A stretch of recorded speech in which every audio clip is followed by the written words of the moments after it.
First of all, a big thank you to Mitch, a mate of mine who kindly lent me this watch to review.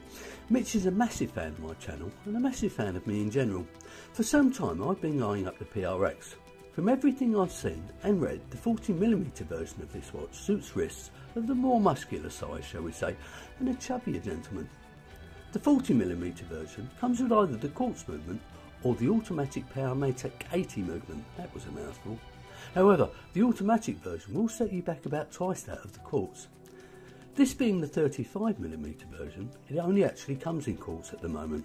But for those of you addicted to mechanical calibers, please stick with me.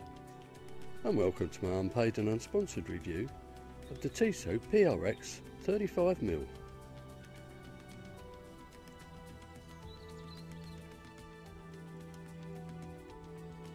Let's have a look at the dimensions. Well, the case is 35mm, the lug to lug is 39mm, and the depth is just 10mm. Now, giving you a lug width is a bit pointless because it's got an integrated bracelet. Now, this bracelet has been adjusted to fit a 7.5 inch wrist and it weighs in about 98 grams. It's important to note that this watch does not wear anything like a 35mm, and in my opinion it was a few millimetres larger. At this point I would normally show you the presentation box, but to be honest I don't have it. Anyway, it's the new one with the fold out factory, and I'm sure most of you have seen it anyway. Personally I prefer the old one, but what the heck. And this is my watch of the day. It's the Glycine Airman 1212. This is the 40mm version.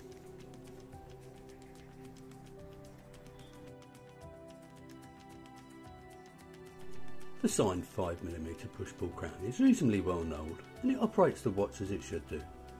Pull it out to the first position for the date adjustment, then the second position for the time. Now I'm guessing, I don't think I really need to tell anybody that. Now if you want to go swimming whilst wearing this watch, you can. It's got a water resistance rating of 100 metres. The movement is an ETA F06.115 with an estimated battery life of 4 to 5 hours. Of course, you know this will be accurate, and the likelihood is you're only going to have to adjust it once or twice a year, perhaps not at all. You will note that the second hand hits all the markers on the way down, but not necessarily on the way up. This is quite common, but it doesn't bother me in the slightest. The watch has got a flat sapphire crystal, but I'm not sure if it's got any AR coating. Now, it's the case that made this watch famous from the outset, this being a homage to the original, which actually had similar dimensions. I would also argue that it's the case that's the star of the show. Now firstly, we've got a polished 45-degree angled bezel that slopes down to a very nicely vertically brushed top of the lugs. There is a very small polished transition before we then get to a horizontally brushed sides. Now the substantial push on case back has some general information engraved around the sides, but otherwise it's quite plain. Now this has got the powder blue sunburst style, which is probably my favourite, but I do have a feminine side to my otherwise very masculine persona. In actual fact, in many lights, it looks more silver than blue. Now the dial layout is simple and classic. The indices are applied, and there is a date window at 3 o'clock. At the top it reads Tissot 1853, 1853 being the year that Tissot started up, and above the 6 o'clock it simply reads PRX. The stick ends and indices have a light application of BGW9, but don't expect to have your socks blown off. I believe this is a dress watch with a slightly sporty feel, so any loom at all is a bonus. So for what it's worth, let's have a look at that loom.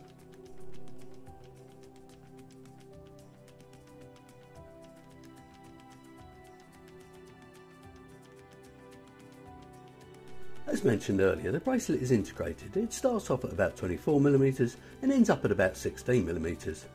It's fully brushed with very high standard, and it's got push pins for adjustment. It also has quick release spring bars, although that seems a little bit pointless because nothing else fits it.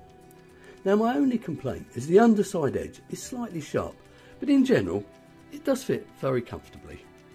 The clasp is of the butterfly variety, but as there are half links, getting a good fit isn't difficult. As well as that, the clasp is very well engineered and it's got double pushers. I'm not normally a fan of butterfly clasp, but this one's done as it should be. Now the list price for one of these little beauties is £299, but look around and I think you'd normally get one for about £250. Now I suppose that equates to about $290. I believe that a Swiss watch with these specifications, well, it's a decent price, isn't it? QC issues, dislikes and likes. As far as I know, there were no QC issues. If there were, I presume Mitch would have taken the watch back. Of course, nothing is perfect, so what would I change? I would have liked a screw down crown, but my real gripe is the press on case back. From experience, it's almost impossible removing one of these for a battery change without scratching it.